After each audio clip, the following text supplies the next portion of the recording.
વિદ્યાર્થી મિત્રો, આ વિડિયોની અંદર આપણે એલસીઆર શ્રેણી પરિપથને લાગુ પડેલો એસી વોલ્ટેજ તથા ફેઝરની રીતથી તેનો ઉકેલ મેળવવાનો છે.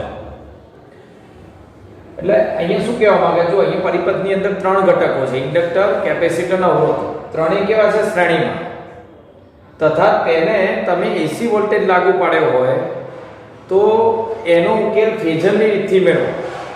મતલબ મેં તમને આગળ ત્રણ પરિપથો સમજાયા: માત્ર અવરોધ, માત્ર ઇન્ડક્ટર અને માત્ર કેપેસિટર.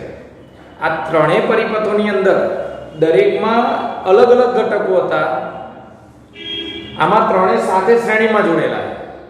ત્રણેય માટે આપણે શું શોધ્યું હતું? યાદ કરો. એસી વોલ્ટેજ, એસી પ્રવાહ, પરિપથમાં ફેઝર ડાયાગ્રામ, પ્રવાહ વોલ્ટેજ કરતા આગળ છે કે પાછળ, મતલબ કળામાં કેવો છે, ત્યારબાદ તત્કાલીન પાવર અને સરેરાશ પાવર. એટલે વગેરે બાબતો તમારે આવા પરિપથ માટે શોધવાની છે. એટલે આપણે એમાંથી કેટલીક બાબતો ફેઝરની રીત પરથી શોધી છે. ચલો, તો હું પહેલા અહીંયા જો પહેલો પરિપથ દોરી, તો પહેલા ઇન્ડક્ટર, પછી કેપેસિટર અને અવરોધ. જો ત્રણેય મેં શ્રેણીમાં જોડી અને શાની સાથે જોડેલા છે? એસી સ્ત્રોત સાથે. આ એસી સ્ત્રોત થઈ ગયો, બરોબર. તો આકૃતિમાં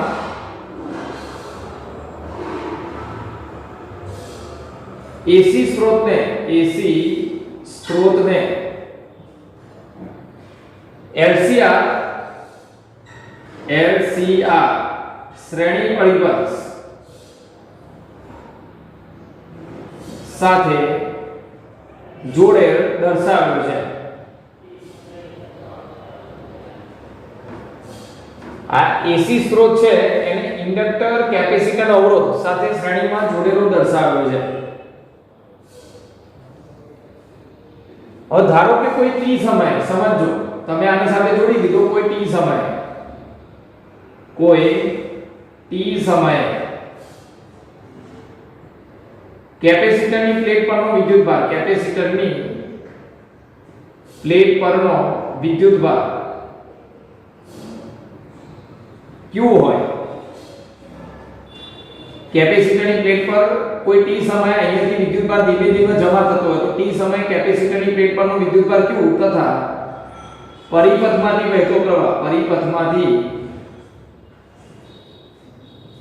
વહેતો પ્રવાહ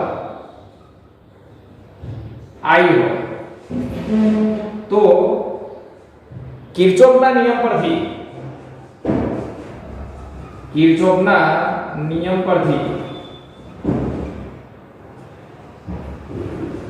શું લખાશે? બરોબર, ધ્યાન આપો. કિર્ચોફના નિયમ પરથી અહીંયાથી તમે જે વોલ્ટેજ આપ્યો, એસી સ્ત્રોતમાંથી જે વોલ્ટેજ આપ્યો, એ વોલ્ટેજ એક ઇન્ડક્ટરને મળશે. અહીંયાથી તમે જે વોલ્ટેજ આપો છો EMF બરાબર વોલ્ટેજ કહેવાય, એસી વોલ્ટેજ. અહીંયાથી તમે જે એસી વોલ્ટેજ આપ્યો એમાંથી થોડો વોલ્ટેજ અહીંયા મળશે ઇન્ડક્ટરને, બીજો કેપેસિટરને અને ત્રીજો અવરોધને. એટલે અહીંયા લખાય શું? જો કોઈ પણ t સમયનો તત્કાલીન છે, જે તે t સમયનો અહીંયાથી તમે જે વોલ્ટેજ આપ્યો હોય t સમયનો, આનો મળતો વોલ્ટેજ VL, આનો મળતો વોલ્ટેજ VC અને આનો મળતો વોલ્ટેજ VR. આ કિર્ચોફના નિયમ પરથી આવું લખાય. કુલ વોલ્ટેજ તમે જે આપ્યો હોય એમાંથી જે તે સમયે t સમયનો આનો મળતો વોલ્ટેજ VL છે, આનો VC અને આનો VR. એટલે કિર્ચોફના નિયમ પરથી આ રીતે લખાય. ચલો, હવે V બરાબર ઇન્ડક્ટરને મળતો વોલ્ટેજ જે તે સમયનો, એટલે ઇન્ડક્ટરમાં પ્રેરિત EMF, ઇન્ડક્ટરને મળતો વોલ્ટેજ તેમાં પ્રેરિત EMF શું લખાય? L di/dt. પછી કેપેસિટરને મળતો વોલ્ટેજ, તો કેપેસિટરનો વોલ્ટેજ શું લખાય? તો q/c. અને અવરોધને મળતો વોલ્ટેજ, તો અવરોધને મળતો વોલ્ટેજ લખાય IR. તો કિર્ચોફના નિયમ પરથી કુલ વોલ્ટેજ, જે સ્ત્રોતમાંથી મળતો કુલ વોલ્ટેજ, આ ત્રણેય ઘટકોને આ રીતે આપણે લખી શકીએ. બરોબર. હવે અહીં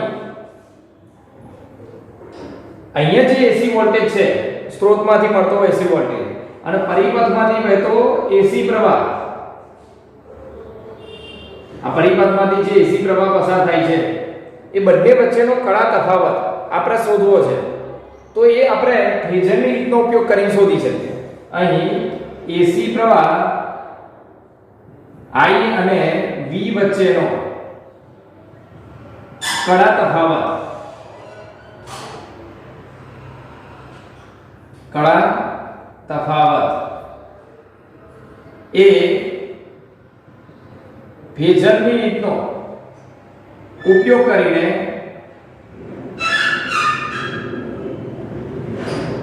શોધી શકીએ.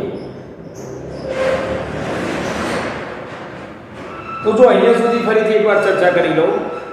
અહીંયા પહેલા તો જો ઇન્ડક્ટર કેપેસિટર અવરોધ એ શ્રેણીમાં છે અને એની સાથે એસી સ્ત્રોત એ શ્રેણીમાં જોડેલો છે. તો આની સાથે એસી સ્ત્રોત જોડી દીધો છે, બરોબર. હવે કોઈ t સમયે કેપેસિટરની પ્લેટ પરનો વિદ્યુતભાર કેવો હોય, પરિપથમાંથી વહેતો પ્રવાહ I હોય, તો એવા વખતે કિર્ચોફના નિયમ પરથી અહીંયાથી તમે જે વોલ્ટેજ આપ્યો V, EMF એટલે વોલ્ટેજ, એસી સ્ત્રોતમાંથી જે તમે વોલ્ટેજ આપો એ આ ત્રણેય ઘટકોમાં વહેંચાય. તો આને VL જેટલો મળે, આને VC જેટલો અને VR જેટલો, એટલે ત્રણેયને મળતા વોલ્ટેજનો સરવાળો એટલે સ્ત્રોતમાંથી મળતો કુલ વોલ્ટેજ. આવું લખી શકાય.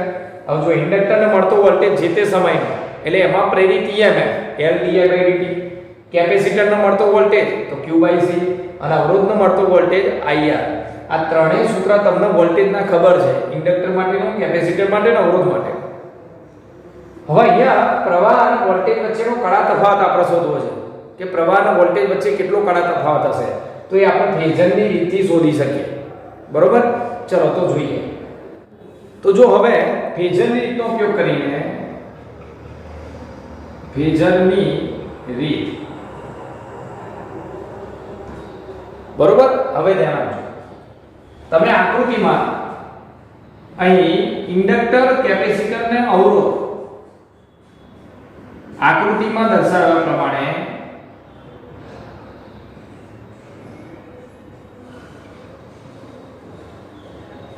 ઇન્ડક્ટર,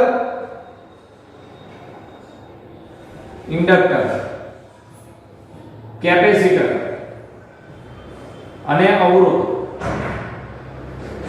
એ ત્રણેય શ્રેણીમાં છે. ઇન્ડક્ટર, કેપેસિટર અને અવરોધ ત્રણેય શ્રેણીમાં છે, એ શ્રેણી જોડાણમાં છે.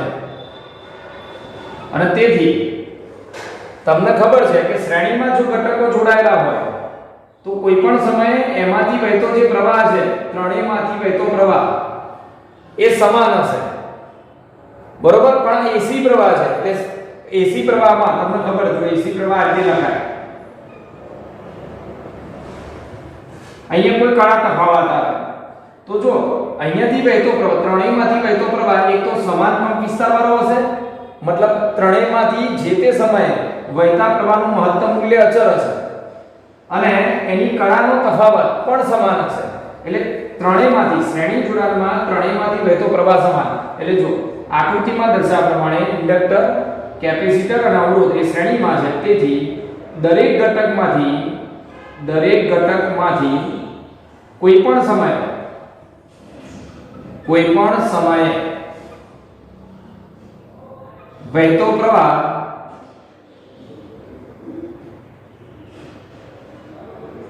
સમાન કંપ વિસ્તાર અને સમાન કળા તફાવત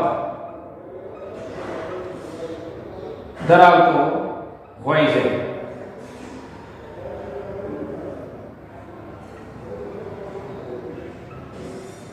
ટૂંકમાં ત્રણેયમાંથી વહેતો પ્રવાહ સમાન. તો સમાન પ્રવાહ છે તો આપણે શું લખી શકીએ? તો જો તો આ પ્રવાહને લખી શકીએ I બરાબર Im sin omega t plus phi. એક તો જો અહીંયાથી વહેતો પ્રવાહ તમને યાદ હોય તો એક વસ્તુ ખાસ તમને ખબર છે કે અવરોધ માટે આપણે પ્રવાહ શું લખતા હતા? Im sin omega t. જો તો બરોબર ધ્યાન રાખજો.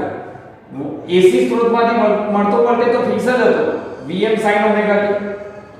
જેને આ વસ્તુ ક્લિયર ના હોય એ આગળના 3 વિડિયો મારા YouTube ના પ્લેલિસ્ટમાં મૂકેલા છે. જે પણ આ વિડિયો ના ખબર પડે આ વસ્તુમાં તો એ વિડિયો જોઈ શકે છે, તો વધારે સારી રીતે તમે સમજી શકશો. અવરોધમાં પ્રવાહ આ રીતે મળતો હતો. ઇન્ડક્ટરમાં પ્રવાહનું સૂત્ર કેવું હતું? Im sin omega t minus pi by 2. અને કેપેસિટર માટે પ્રવાહ કેવો મળતો હતો? માત્ર કેપેસિટર ધરાવતા પરિપથમાંથી વહેતો પ્રવાહ તો એ આ રીતે મળે છે. તો આનો અર્થ શું કે જો પરિપથમાં માત્ર અવરોધ હોય તો વોલ્ટેજ અને પ્રવાહની કળા સરખી હોય છે. વોલ્ટેજની જેટલી કળા હોય એટલી પ્રવાહની હોય. કળામાં બંને સરખા એટલે કળાનો તફાવત 0 હોય છે. ઇન્ડક્ટરમાં જો ખાલી પરિપથમાં ઇન્ડક્ટર હોય તો પ્રવાહ જે છે એ વોલ્ટેજ કરતા કળામાં π/2 જેટલો ઓછો હોય, મતલબ પાછળ હોય છે. પ્રવાહ વોલ્ટેજ કરતા કળામાં પાછળ જો પરિપથમાં માત્ર ઇન્ડક્ટર હોય. યાદ રાખો જો એકવાર, જો પરિપથમાં માત્ર ઇન્ડક્ટર જોયો હોય તો પ્રવાહ વોલ્ટેજ કરતા કળામાં π/2 જેટલો પાછળ. ઉલટું કેવું હોય ને ઉલટું, તો પ્રવાહ કરતા વોલ્ટેજ કળામાં π/2 જેટલો આગળ, કારણ કે આમાં એટલું ઓછું છે આની એટલી કળા વધારે છે. વોલ્ટેજ ઇન્ડક્ટર ધરાવતા પરિપથમાં તમે આટલું યાદ રાખો, પ્રવાહ પાછળ તો વોલ્ટેજ આગળ. ચલો હવે કેપેસિટર ધરાવતા પરિપથમાં, કેપેસિટર ધરાવતા પરિપથમાં પ્રવાહ એ વોલ્ટેજ કરતા કળામાં π/2 જેટલો આગળ હોય છે, મતલબ આની કળા π/2 વધારે હોય છે. બરોબર? એટલે કેપેસિટરમાં કળા વધારે, ઇન્ડક્ટરમાં કળા પ્રવાહની ઓછી અને અવરોધમાં સરખી. વોલ્ટેજનું કેવું હતું? વોલ્ટેજ અને પ્રવાહની કળા સમાન. ઇન્ડક્ટરમાં પ્રવાહ વોલ્ટેજ કરતા પ્રવાહ પાછળ છે, વોલ્ટેજ આગળ છે. કેપેસિટરમાં પ્રવાહ આગળ છે તો વોલ્ટેજ પાછળ છે. આ બંને વસ્તુ ક્લિયર રાખવાની. બરોબર? ચલો તો જો તો અહીંયા ભાઈ કેમ લખો? ત્રણેય ઘટકો પરિપથમાં જોડાયેલા હોય ત્યારે કળા કેટલી વધારે કેટલી ઓછી હશે એ આપણને ખબર નથી. અહીંયા કળા વધારે હશે, કળા ઓછી હશે એ આપણને ખબર નથી, એટલે આપણે શું લખી દીધી? અજ્ઞાત કળા, એટલે ભાઈ લખી દીધી. બરોબર? જે તે કિંમતો પરથી આ કળા આપણે મેળવી શકીએ જે આપણે લાવવાની છે. જો અહીંયા વોલ્ટેજ અને પ્રવાહ વચ્ચે કેટલો કળા તફાવત છે એ આપણે અહીંયા મેળવવાનો છે. એટલા માટે આપણે ધારી લીધું કે phi જેટલી કળા છે. મતલબ આ પરિપથમાં પ્રવાહની કળા એ વોલ્ટેજ કરતા phi જેટલી આગળ હશે એવું આપણે ધારી લીધું. બરોબર? હવે જો તો ફેઝરની રીતમાં શું કરવું પડે? અહીંયા તો પ્રવાહનો ફેઝર, પ્રવાહ ત્રણેય ઘટકોમાંથી અહીં ત્રણેય ઘટકોમાંથી વહેતો પ્રવાહ સમાન હોવાથી, ત્રણેયમાંથી સરખો પ્રવાહ પસાર થાય છે માટે પ્રવાહનો ફેઝર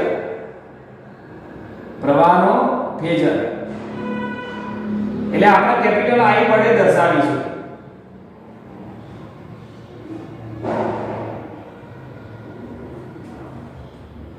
બરોબર? ત્રણેયમાં પ્રવાહ સરખો છે તો ત્રણેયનો એક જ ફેઝર દોરવાનો. ત્રણેય માટે અલગ અલગ ફેઝર દોરવાની જરૂર નથી, કારણ કે ત્રણેય માટે પ્રવાહનું મૂલ્ય સરખું જ છે. કારણ કે ત્રણેય શ્રેણીમાં દરેકમાંથી વહેતો પ્રવાહ સમાન, એટલે દરેક માટે ફેઝર સરખો જ થાય, એટલે એક જ વાર ફેઝર દોરવું પડે. એવું હમણાં દોરીશ આકૃતિમાં. જ્યારે ઇન્ડક્ટર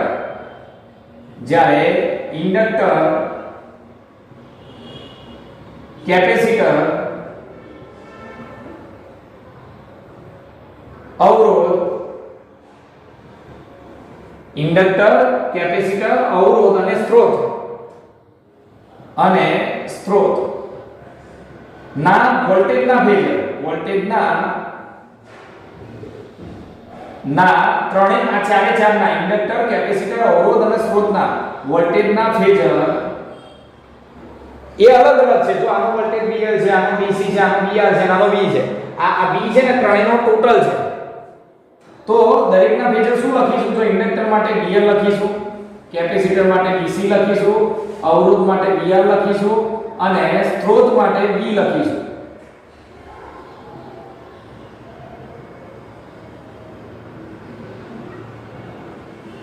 બરોબર, એટલે કરવાનું શું, જો ફેઝર જ્યારે દોરતા હોય ત્યારે વોલ્ટેજનો પ્રવાહનો ફેઝર દોરવો પડે. તો ત્રણેય શ્રેણીમાં છે ને પ્રવાહનો ફેઝર તો ત્રણેય માટે સરખો જ થયો, એટલે આ લખી લીધો. જ્યારે વોલ્ટેજ જે છે દરેક માટે અલગ અલગ છે, એટલે ઇન્ડક્ટરનો વોલ્ટેજનો ફેઝર VL, કેપેસિટરનો વોલ્ટેજનો ફેઝર VC, અવરોધનો વોલ્ટેજનો ફેઝર VR અને સ્ત્રોતનો વોલ્ટેજનો ફેઝર V. ફેઝર મતલબ સદિશ. કેમનો દોરાય આ બધી બાબતો મેં આગળના વિડિયોમાં સમજાવેલી છે.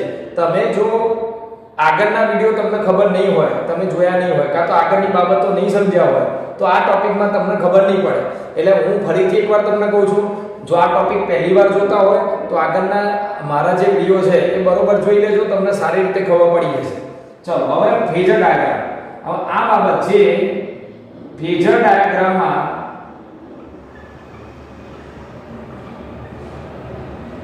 દર્શાવેલ છે. આ બધી વસ્તુ ફેઝર ડાયાગ્રામમાં આપણે દર્શાવી.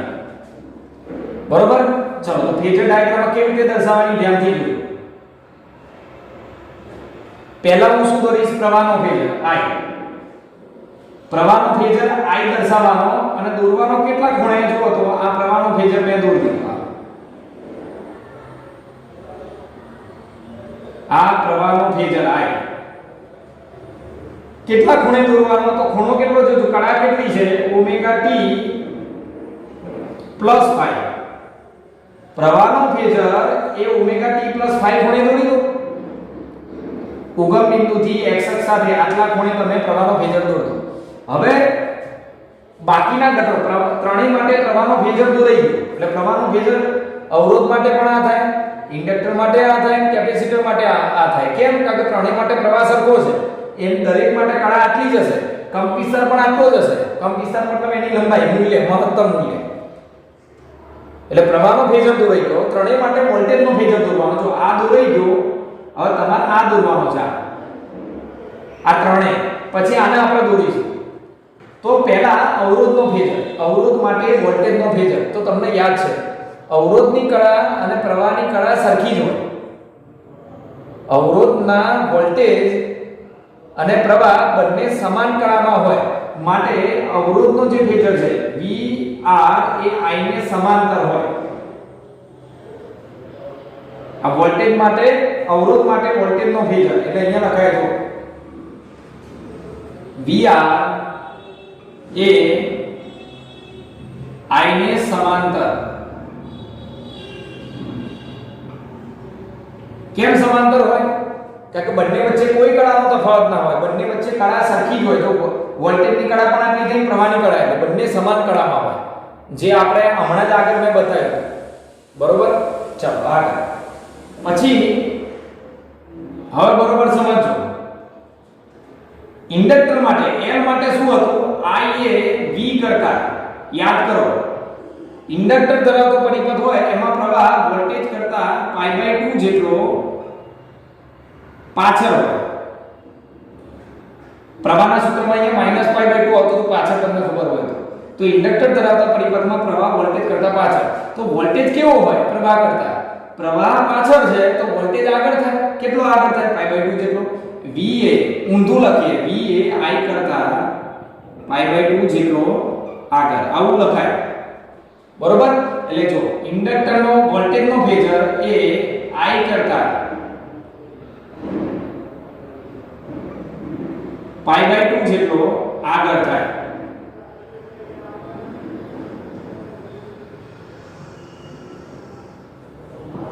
બરોબર, ચલો પછી કેપેસિટર માટે શું થાય. કેપેસિટર માટે I એ તમને I નું સૂત્ર ખબર હશે. કેપેસિટરના I ના સૂત્રમાં પાછળ +π/2 આવે છે, મતલબ પ્રવાહ એ V કરતા π/2 જેટલો પ્લસ આવે છે, મતલબ આગળ હોય. માત્ર કેપેસિટર ધરાવતા પરિપથમાં પ્રવાહ વોલ્ટેજ કરતા કળામાં π/2 જેટલો આગળ હોય. તો વોલ્ટેજ કેવો, તો વોલ્ટેજ પ્રવાહ કરતા π/2 જેટલો પાછળ. એટલે જો કેપેસિટરનો વોલ્ટેજનો ફેઝર એ પ્રવાહ કરતા π/2 જેટલો પાછળ હોય છે. બરોબર, તો આ રીતે આપણે વોલ્ટેજનો ફેઝર દોરવાના છે માટે વોલ્ટેજ કેવો હોય આપણે ધ્યાનમાં રાખવું પડે. તો જો અવરોધ માટે વોલ્ટેજનો ફેઝર પ્રવાહની સમાંતર. કેમ? કારણ કે બંને સમાન કળામાં હોય એટલે બંને સમાંતર થઈ જાય. ચલો ઇન્ડક્ટરનો વોલ્ટેજનો ફેઝર પ્રવાહ I કરતા π/2 જેટલો આગળ, ઇન્ડક્ટરનો π/2 જેટલો આગળ, એટલે અહીંયા π/2 જેટલો આગળ મતલબ વધારે. તો આ જો આ શું દોર્યો VL. ઇન્ડક્ટર માટે વોલ્ટેજનો ફેઝર, ફેઝર મતલબ સદિશ. અને કેપેસિટર માટે કેપેસિટરના વોલ્ટેજનો ફેઝર પ્રવાહ કરતા π/2 જેટલો પાછળ, પાછળ મતલબ નીચે દોરવાનો, π/2 જેટલો આમ પાછળ એટલે નીચે આમ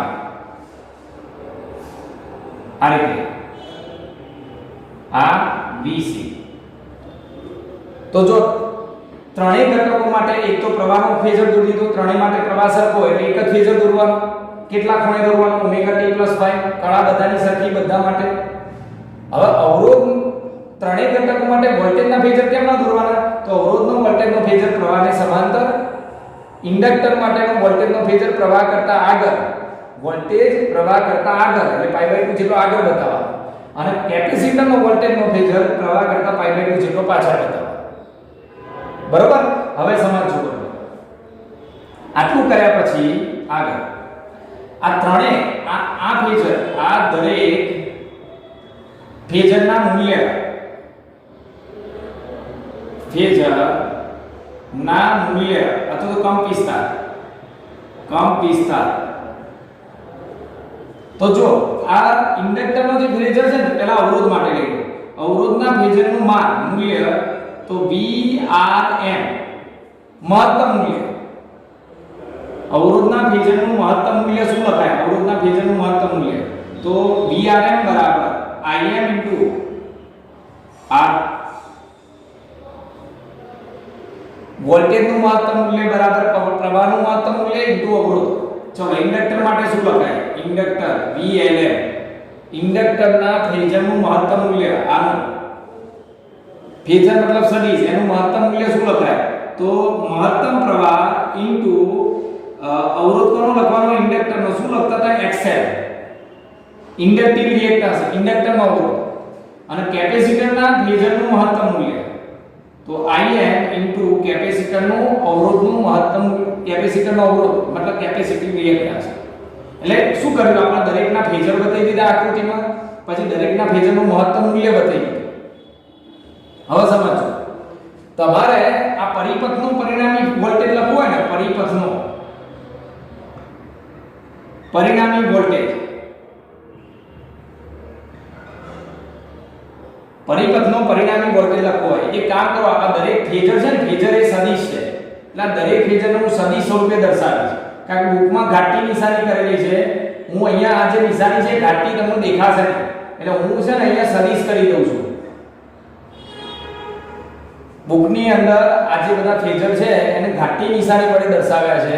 આપણે અહીંયા ઘાટી નિશાની દેખાય નહીં, એટલે એટલા માટે હું ઉપર સદિશ કરી દઉં છું અહીંયા. બરોબર? ફેઝર માટે સદિશ કરીશ.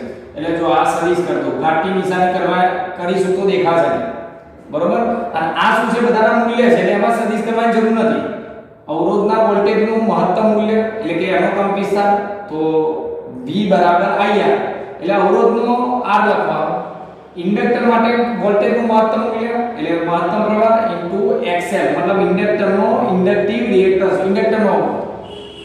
અને કેપેસિટરના અવરોધનું મહત્તમ મૂલ્ય, કેપેસિટરના વોલ્ટેજનું મહત્તમ મૂલ્ય તો મહત્તમ પ્રવાહ * કેપેસિટરનો અવરોધ એટલે XC. પછી શું કરવાનું? ત્રણેયનો ભેગો વોલ્ટેજ લખવો. શું લખાય? એ મેં અહીંયા લખેલું છે. જો આ ત્રણેયનો ભેગો વોલ્ટેજ મતલબ તમે સ્ત્રોતમાંથી જે વોલ્ટેજ આપો એ ત્રણેયને મળે છે. એટલે V બરાબર VL + VC + VR. જુદા જુદા સમયે આ બદલાતો જાય, પણ જે તે સમયે આનું મૂલ્ય અચળ હોય અને એ ત્રણેયનો સરવાળો તમને પરિણામી V આપે. બરોબર? યાદ રાખજો, આ સમય સાથે બદલાય છે, મતલબ બદલાતો વોલ્ટેજ છે. બરોબર? એ ભેગો થાય એટલે પરિણામી વોલ્ટેજ મળે. AC વોલ્ટેજ સતત બદલાય, આ બદલાય તો આ ત્રણેય બદલાય, એટલે જે તે સમયના મૂલ્યો એ પરિણામી વોલ્ટેજનું મૂલ્ય આપે. બરોબર? એટલે ફેઝરનું મૂલ્ય શું લખાય? ફેઝર પરથી ફેઝરનો વોલ્ટેજ શું લખાય? ત્રણેયના ફેઝરનો વોલ્ટેજ તો ફેઝરનો વોલ્ટેજ પરિણામી વોલ્ટેજ V બરાબર V સદિશ બરાબર આ ત્રણેયનો પરિણામી તો VL સદિશ પ્લસ VR સદિશ VC સદિશ પ્લસ VR સદિશ.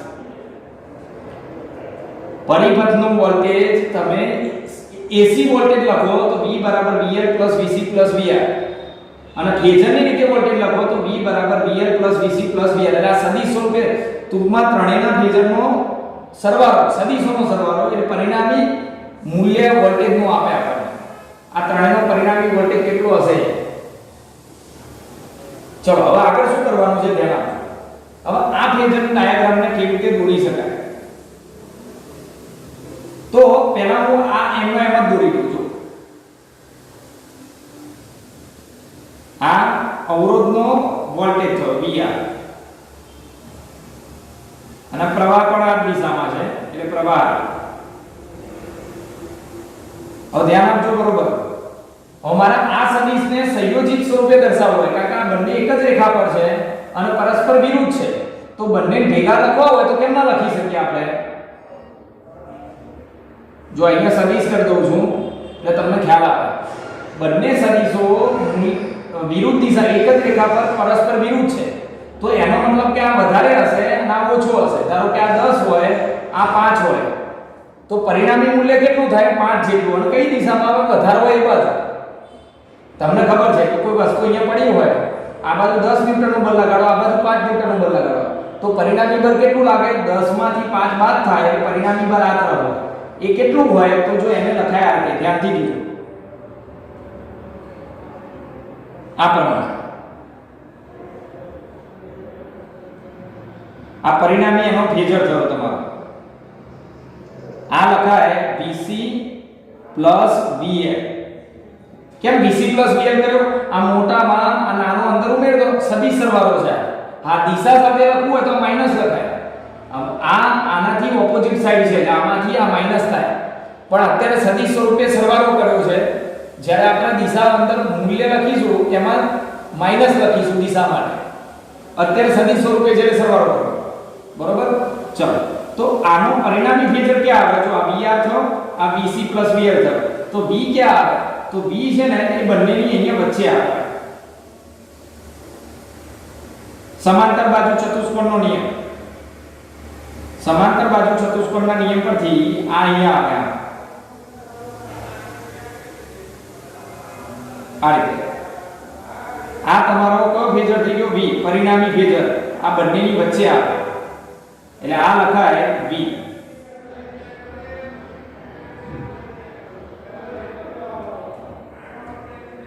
હવે આનું મૂલ્ય લખવો શું લખાય જો આ VR ફેઝરનું મૂલ્ય સદિશનું મૂલ્ય આ જે અવરોધનો જે વોલ્ટેજ છે એનું મહત્તમ મૂલ્ય તો આ લખાય VRN આ જો માન લખ્યું મૂલ્ય લખ્યું આ સદિશ લખ્યું આ રીતે આનું મૂલ્ય લખવો શું લખાય તો આ મૂલ્યમાંથી આ મૂલ્ય બાદ એટલે અહીંયા લખાય VCM VLM આના મૂલ્યમાંથી VC નું મૂલ્ય એમાંથી VL નું મૂલ્ય બાદ બરોબર એટલે પરિણામી મૂલ્ય શું લખાય VC - 2 હવે જો આનું મૂલ્ય શું લખાય આનું મૂલ્ય લખાય V પરિણામી મૂલ્ય મહત્તમ મૂલ્ય એટલે VM લખાય ટૂંકમાં આ AC પરિપથ છે આનો વોલ્ટેજ સતત બદલાતો હોય તો આ પરિપથમાં AC પરિપથમાં જે સપ્લાય વોલ્ટેજ આપે એનું મહત્તમ મૂલ્ય કેટલું તમે ત્રણેય ઘટકોને જે વોલ્ટેજ આપો છો એનું મહત્તમ મૂલ્ય બરોબર તો જો પાયથાગોરસ પ્રમેય પરથી આ સદિશ હું અહીંયા દોરો આ સદિશ અહીંયા અને આ સદિશ હું અહીંયા દોરો જો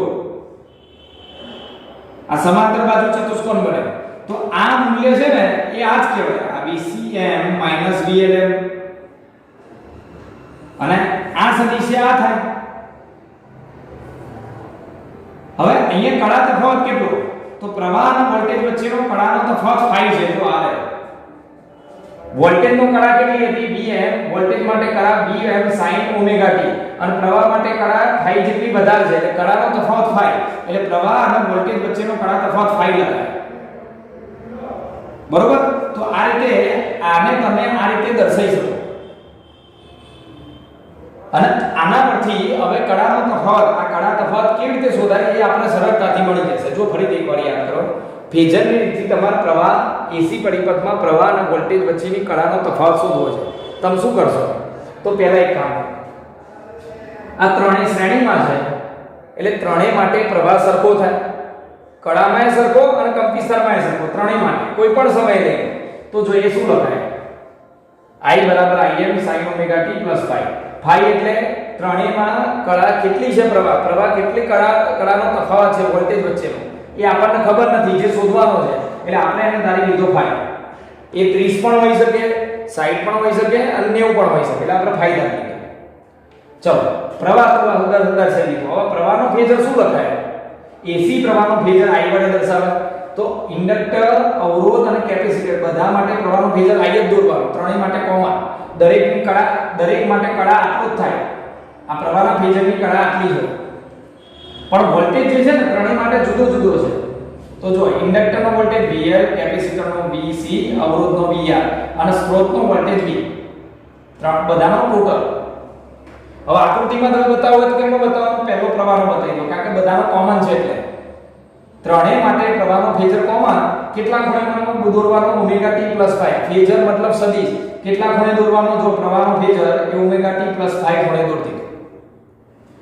હવે અવરોધનો ફેઝર દોરવો હોય તો અવરોધ એ પ્રવાહને સમાંતર, કારણ કે અવરોધ માટે અવરોધનો વોલ્ટેજ અને પ્રવાહ વચ્ચે કોઈ કળા તફાવત ના હોય, મતલબ બંને એક જ દિશામાં. ઇન્ડક્ટર માટે ઇન્ડક્ટરનો વોલ્ટેજ પ્રવાહ કરતા π/2 જેટલો આગળ એટલે ઉપર બતાવો, π/2 જેટલો જો આગળ થઈ ગયો. કેપેસિટર માટે પાછળ બતાવો. આટલું કર્યા પછી ત્રણેય ફેઝરનું મૂલ્ય શું લખાય? આ જે મૂલ્ય, આનું મૂલ્ય, આ AC વોલ્ટેજ છે દરેક માટેના, એના ફેઝર છે, એના મૂલ્ય શું લખાય? તો VRN બરાબર વોલ્ટેજ બરાબર પ્રવાહ ઇન્ટુ અવરોધ. ઇન્ડક્ટરનો વોલ્ટેજ બરાબર ઇન્ડક્ટરનો પ્રવાહ ઇન્ટુ અવરોધ, પણ ઇન્ડક્ટરનો અવરોધ XL લખાય, ઇન્ડક્ટિવ રિએક્ટન્સ. કેપેસિટરના વોલ્ટેજનું મહત્તમ મૂલ્ય એટલે Im ઇન્ટુ XC. એટલે મહત્તમ મૂલ્ય હોય ત્યારે મહત્તમ પ્રવાહ લખવાનો અને અવરોધ જે તે ઘટકનો લખવાનો. હવે કુલ વોલ્ટેજ શું લખાય? ત્રણેય પરિપથ માટે ત્રણેય ઘટકોનો કુલ વોલ્ટેજ, ત્રણેયના વોલ્ટેજનો સરવાળો એટલે કુલ વોલ્ટેજ. આ AC વોલ્ટેજ થયો જે સમય સાથે બદલાય. એના ફેઝરનો વોલ્ટેજ લખવો હોય તો સદિશ સ્વરૂપે લખાય. તો કુલ ફેઝરનો વોલ્ટેજ, ત્રણેય માટેનો કુલ વોલ્ટેજનો ફેઝર, તો ત્રણના વોલ્ટેજનો સરવાળો. હવે આ પરિણામી વોલ્ટેજનો ફેઝર કેમનો દોરાય? તો જો અવરોધનો વોલ્ટેજ આ દિશામાં છે, પ્રવાહની દિશામાં. જ્યારે કેપેસિટરનો વોલ્ટેજ આ બાજુ છે, ઇન્ડક્ટરનો એક જ રેખા પર છે, વિરુદ્ધ દિશામાં છે. એટલે VC માંથી VL બાદ થાય. સદિશ સ્વરૂપે લખો ત્યારે પ્લસ જ કરવાનો, સરવાળો, પરિણામી સરવાળો થાય, સદિશ સરવાળો. પણ મૂલ્ય લખીએ ત્યારે આના મૂલ્યમાંથી આનું મૂલ્ય બાદ. હવે તમને ખબર છે બે સદિશો આ રીતે હોય તો બંને વચ્ચે પરિણામી મૂલ્ય ક્યાં આવે? બંનેની વચ્ચે. એટલે પરિણામી જે વોલ્ટેજ છે બંનેની વચ્ચે આવશે. એનું મૂલ્ય શું લખાય? Vm, પરિણામી ફેઝરનું મૂલ્ય. હવે પરિણામી વોલ્ટેજ અને પરિણામી પ્રવાહ વચ્ચેની કળાનો તફાવત કેટલો? એ તો આપણે phi બતાવ્યો છે કે બંને વચ્ચે કળાનો તફાવત phi. અહીંયા કાટકોણ ત્રિકોણ બની ગયો આપણી પાસે. આ સદિશ અહીંયા, આ સદિશ અહીંયા, સમાંતર બાજુ ચતુષ્કોણની રીત થઈ જાય. તો આપણે ઉલ્લેખી દઈએ, અહીંયા લખી નાખીએ. જોજો ધ્યાનથી. VC અને VL એક જ રેખા પર પરસ્પર વિરુદ્ધ દિશામાં હોવાથી તેમનો પરિણામી ફેઝર આ VC અને VL નો પરિણામી ફેઝર શું લખાય? તો સદિશ સ્વરૂપે લખો તો VC plus VL લખાય. અને તેમનું માન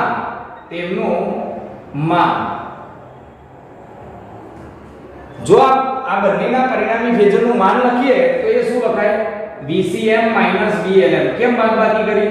કારણ કે આ ધન બાજુ છે, આ ઋણ બાજુ, તો આમાંથી આ બાદ થાય, આ મોટામાંથી નાનો બાદ, એટલે આ રીતે લખાય. બરોબર? એટલે આ શું થઈ ગયું? VC minus VLM. આ મૂલ્ય કહું છું અને આ RM. તો VRM અને VC minus VL થી એક શું બન્યો? સમાંતર બાજુ ચતુષ્કોણ. અને એનો પરિણામી સદિશ એ શું થઈ ગયો? પરિણામી ફેઝર V થઈ ગયો. એટલે પરિણામી ફેઝર V એ પરિણામી ફેઝર V એ VR અને VC plus VL થી બનતા સમાંતર બાજુ ચતુષ્કોણ, સમાંતર બાજુ ચતુષ્કોણ નો વિકર્ણ છે.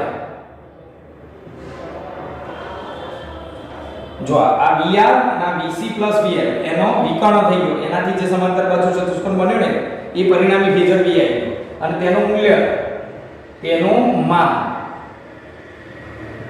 પાયથાગોરસ પ્રમેય પરથી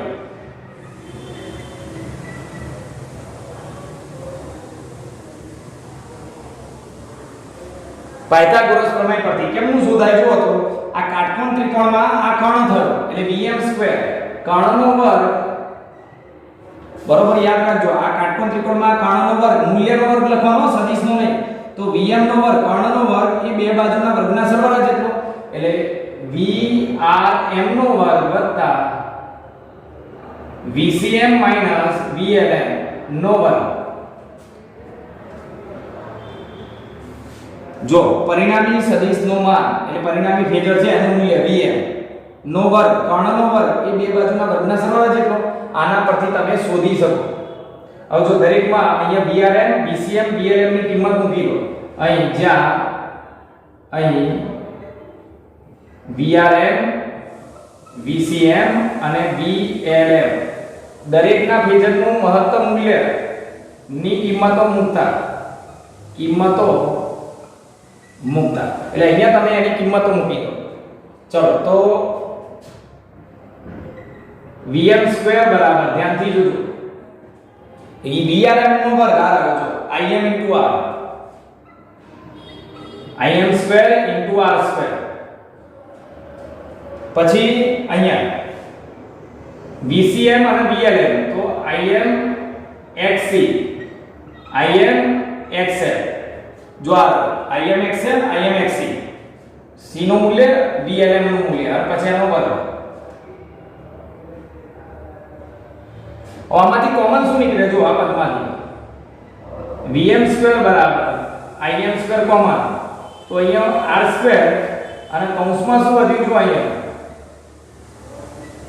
આમાં વધ્યું xc માઈનસ xl નો વર્ગ.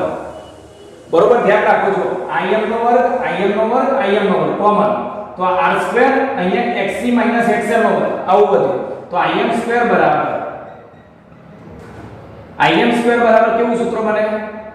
એટલે કે AC પ્રવાહનું મહત્તમ મૂલ્ય Im2 બરાબર Vm2 છેદમાં r2 plus xc minus xl નો વર્ગ. આ જ ભાગ નીચે છેદમાં કરજો. હવે વર્ગ કાઢી નાખો તમે, તો Im બરાબર Vm upon r plus xc minus xl નો વર્ગ, સોરી r2. બરોબર. તો જો અહીંયાથી વર્ગ કાઢ્યો, અહીંયા વર્ગ નીકળી ગયો, તો અહીંયા વર્ગમૂળ થઈ જાય. કાકા અલગ અલગ તમે અહીંયાથી વર્ગ ના કાઢી શકો, બરોબર ને? કાકા સરવાળામાં છે એટલે અહીંયા વર્ગમૂળ થાય, વર્ગમૂળ.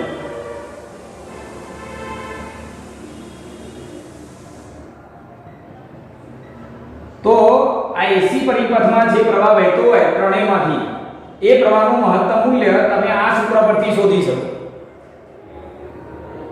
બરોબર. શું કર્યું? જો ધ્યાન આપો, અહીંયા જે કાટકોણ ત્રિકોણ બને એમાં પરિણામી ફેઝર, પરિણામી જે વોલ્ટેજ થાય ત્રણેયનો ટોટલ AC વોલ્ટેજ, એના ફેઝરનું માન એટલે Vm શોધવું છે. તો એ તો કર્ણ છે, તો કર્ણનો વર્ગ બે બાજુના વર્ગના સરવાળા છે. એક Vrm નો વર્ગ અને બીજો Vcm માઈનસ Vlm નો વર્ગ. પછી આ ત્રણેયની કિંમત મૂકી દીધી, Im2 કોમન કાઢ્યો, આ ભાગ છેદમાં ગયો, તો I વર્ગ કાઢી નાખો એટલે અહીંયા તમને AC પ્રવાહ, આ પરિપથમાંથી જે AC પ્રવાહ વહેતો હોય એનું મહત્તમ મૂલ્ય મળે. બરોબર.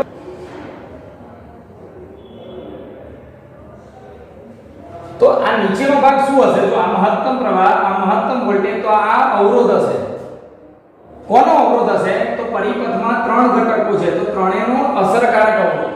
એટલે જ્યાં આ જે ભાગ છે ને વર્ગમૂળમાં r2 xc xl નો વર્ગ, એને કહેવાય Z. એટલે કે LCR AC પરિપથનો, LCR AC પરિપથનો અસરકારક અવરોધ, પરિપથનો અસરકારક અવરોધ,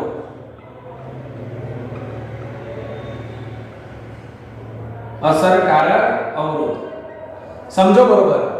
ખાલી એકલો અવરોધ જોડેલો હોત, આમાં ખાલી એકલો અવરોધ હોત તો Im બરાબર Bm upon R લખાવો આના પરથી. Im બરાબર Bm upon R. ખાલી ઇન્ડક્ટર હોત તો Im બરાબર Bm upon XL લખાવો.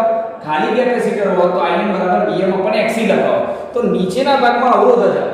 તો અહીંયા જો ત્રણેય ભેગા આવ્યા મતલબ શું થયું કે આ ત્રણેયનો ભેગો અસરકારક અવરોધ, ઇન્ડક્ટર, કેપેસિટર અને અવરોધ શ્રેણીમાં હોય.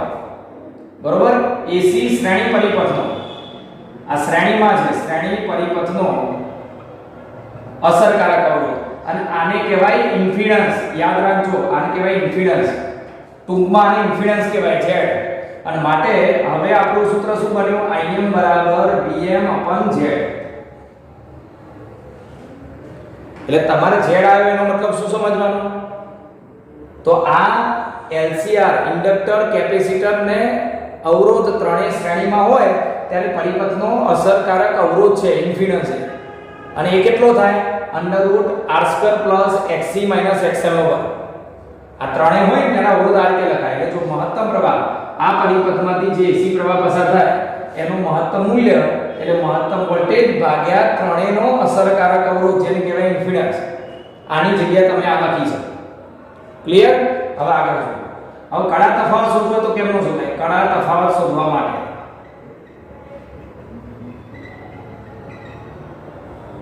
કડા તફાવત કેવી રીતે શોધાય? તો જો કડા તફાવત આગળ થાય વોલ્ટેજ અને પ્રવાહ, આ જો આ પ્રવાહ છે અને આ વોલ્ટેજ છે તો બંને વચ્ચેનો કડા તફાવત થાય છે.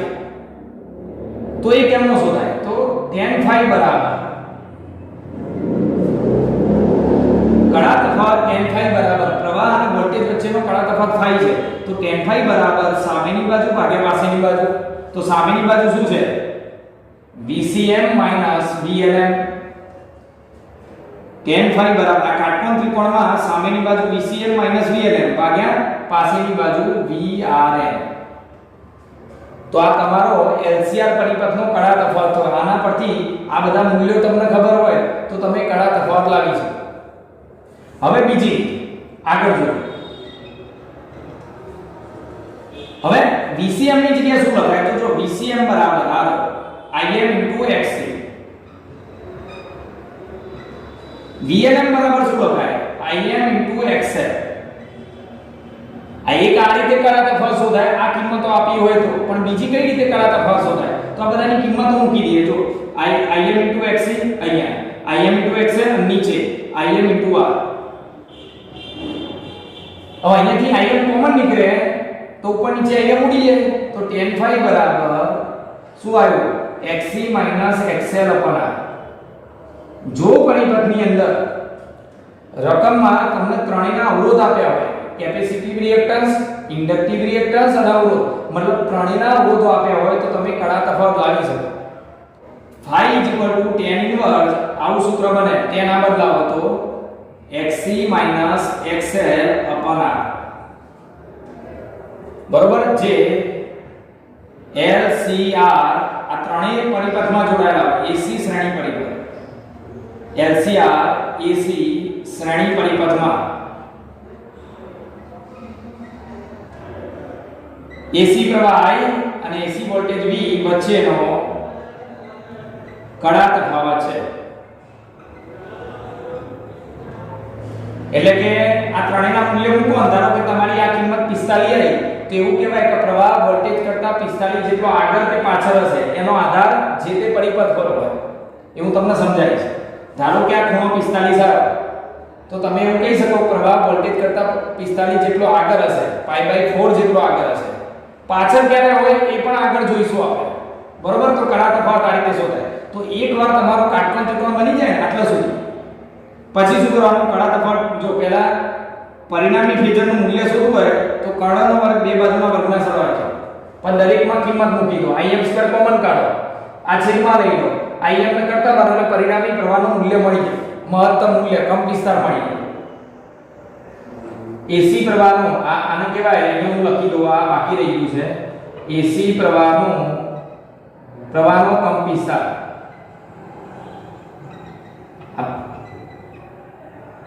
આ જે છે ને AC પ્રવાહનો કંપનવિસ્તાર છે મતલબ મહત્તમ મૂલ્ય છે બરોબર અને એમાં આ નીચેનો ભાગ અવરોધ હોય તો આ ત્રણેય ઘટકોનો અસરકારક અવરોધ થયો જેમ કે ભાઈ ઇમ્પિડન્સ એટલે આ જગ્યાએ Z લખે કડા તફાવત tan phi બરાબર સામેની બાજુ ભાગે પાછળની બાજુ એક આ રીતે કડા તફાવત શોધી શકાય જો આ મૂલ્ય આપ્યા હોય તો અથવા તો આ ત્રણેયની કિંમત મૂકો એટલે અહીંયા મૂડી જાય તો XC XL R કેપેસિટરના અવરોધમાંથી ઇન્ડક્ટરનો અવરોધ બાદ ભાગ્યા અવરોધ એના પરથી કડા તફાવત શોધી છે બરોબર